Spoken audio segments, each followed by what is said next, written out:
Guys, let's talk. Jake Paul versus Ben Askren was not a work. Before I talk to you guys about all that, though, I have to do this. This is what I'm drinking today. It is an imperial porter.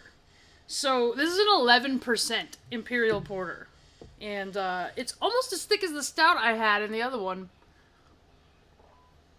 But this is brewed with honey and cake spices. Yeah. Anytime you see the word imperial at the front of any type of brew, it means it's going to be a heavy ABV. Because, here's a little history lesson for you guys. Back in the day when they were transporting the pillaged alcohol back to the east, to Russia, the alcohol would go bad. And so they had to up the ABV so that it could stay good throughout transport. So that is why it is called imperial whatever. That's why it's always a heavier ABV. So, let's get back to it. It hasn't even been 24 hours. And I'm seeing a bunch of people talk about how the fight was a work, or it was a fluke, or Ben's career is ruined, or the sport of boxing is ruined, or we need someone to save MMA, or we need Jake to fight Mayweather now. He needs to fight a real boxer. And I'm going to address these things and why everyone is wrong. Firstly, Ben didn't take a dive. I do think Ben didn't give a crap. I don't think he cared either way. And he said in interviews leading up to the fight, my life doesn't change. If I get knocked out, so what? A bunch of children on Twitter make fun of me, and I carry on, and I get paid, and I go back to coaching wrestling, and my life literally doesn't change.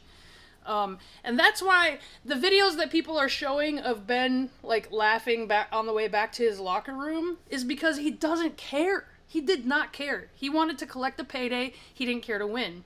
And in fighting, I think one of the biggest factors that can determine who wins and who loses is who wants it more. And Jake just wanted to win more. And that's the truth. Ben didn't care. Ben did not care. You could see it in the lead up. You could see it in all the interviews leading up to it. Why would he? He's already accomplished all he needs to in MMA. He's retired. He had hip replacement surgery. And he's now coaching wrestling. This circus of a celebrity boxing match had no bearing on anything going on in his life. Why would he care? He made $500,000, and to an MMA fighter and some wrestling coach, that's a boatload of money. He was perfectly happy to collect that payday. He didn't care, so I think that could mean maybe once he got dropped, he didn't care to continue or fight through it, or however you want to word it, at whatever stage. Now, initially, when I was watching it, I thought maybe the ref could have let it go, but after watching several angles, I have this video right here. Ben gets dropped. First of all, his legs go stiff. That happens when you get knocked out, and he falls straight on his head. If you're gonna take a dive, you're not just gonna straight on your head. That's not how you're gonna do that. But he falls straight on his head. You see the ref back up Jake. Ben stands up and stumbles back to the ropes. He can't stand. The ref's giving him an 8 count. He then gives him more because Jake is too eager to fight. So he stops the count to back Jake up. He goes back to Ben, please walk forward. And Ben can't keep steady legs. He did not walk in a straight line. He actually walked diagonal. Okay? So here's the thing is that I've figured out that it's a bunch of MMA fans that don't know the rules of boxing when it comes to this stoppage. So in MMA, Ben was on his feet with his hands up. He would have still continued, yes. But in the rules of boxing, after the 8 count, if you cannot take steady steps forward on steady legs in a straight line, They call the fight. And you see Ben, he stands up, even with extra time, get back Logan. He tries to step forward and he goes diagonal. And at first I had attributed it to the fact that Ben is not a boxer. So he has a very awkward boxing stance. And I thought, man, the ref is used to seeing actual boxing stances and whatever. But after watching different angles of it, I kind of agree with the ref stopping it. Could it have gone on? Maybe. But I even think if he would have let the fight go, I don't think it changes the outcome of the fight anyway. Secondly, this fight, I already touched on how it is not going to ruin Ben at all. He's a retired MMA fighter that is a wrestling coach now. It's not going to ruin his teaching. He teaches wrestling. He's not ever planning on going back to MMA. Also, he was one of the top 10 MMA fighters, I said it in my other video, he's probably the worst hands out of anyone that's ever been ranked in the top 10. He was known for his wrestling. And if you talk to anyone that heavily trains in MMA, the one mandatory skill you have to learn is wrestling. Even if you're a boxer or a kickboxer, you have to know enough wrestling to not get taken down. Or to know how to escape and stand back up if you do get taken down. And of course, if you're a submissions guy, you need to learn how to take someone down.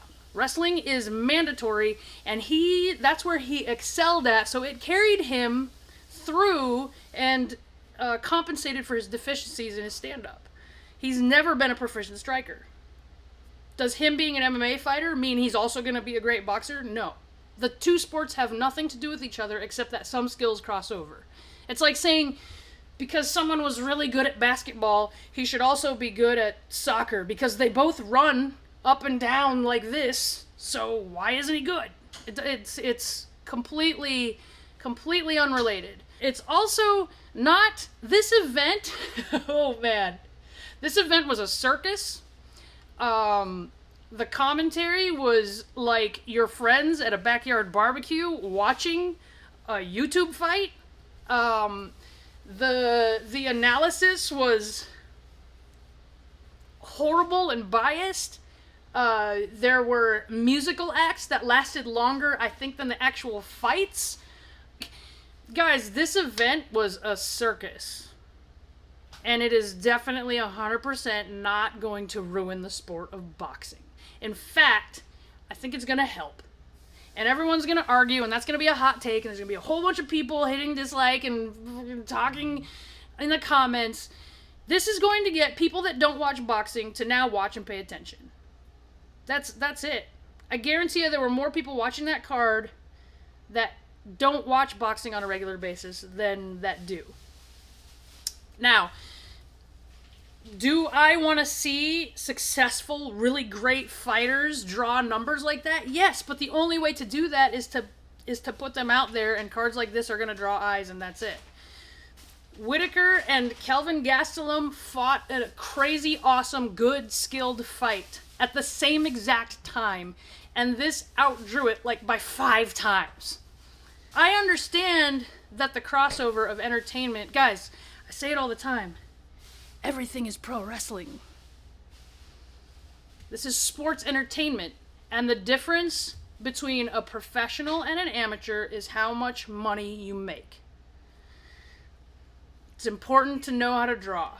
Touching on that, everyone now is saying like, well, of course Jake won. He wasn't a real fighter. He wasn't a real boxer. Let's see him fight a real boxer. I'm tired of him fighting these chumps. But the truth is, in the sport of boxing, I think more than any other sport right now, mainly because it's one of the oldest, pads a new pro's record. You'll see a pro show up, and they'll be like, 22-0 with 21 knockouts. And it's like, you look at the record, you haven't heard of any single name on there. This is a normal thing. Jake has 3 pro fights. Anyone else in his position as inexperienced is going to be fighting guys that you've never heard of, that are making their debut, that are roughly in the same area record-wise or number of fights-wise. Okay? So the fact that he's doing that has nothing to do with him being treated special. What's special about him is he is more visible than than a normal boxer. So you're actually there's just more eyes on the fact that he's padding his record. It's a normal thing. Also, side note, I think it's crazy that everyone's talking like Askren took a dive and that was a work, but nobody's talking about the blatant non-nut shot that happened, and they took him out on a stretcher. And this is even more mind-blowing, guys.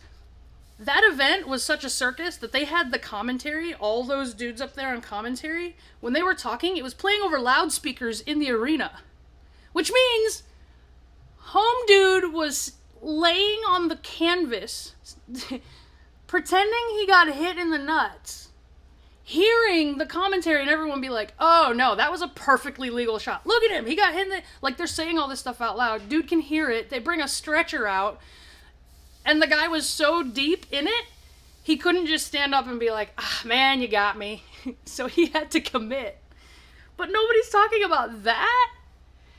Everybody's talking about Askren, who got hit flush with a right hand. We're missing the point here, guys. I think most people are clouded by the fact that we all hate Jake. And we can hate him, but the dude caught a guy. That's it. That's all we can say. All right? So, it's all pro wrestling. Everything in life is pro wrestling. And if you don't understand that statement, then you don't understand what pro wrestling is. And now, time for your intermission. No. Stop. Charlie, we're not...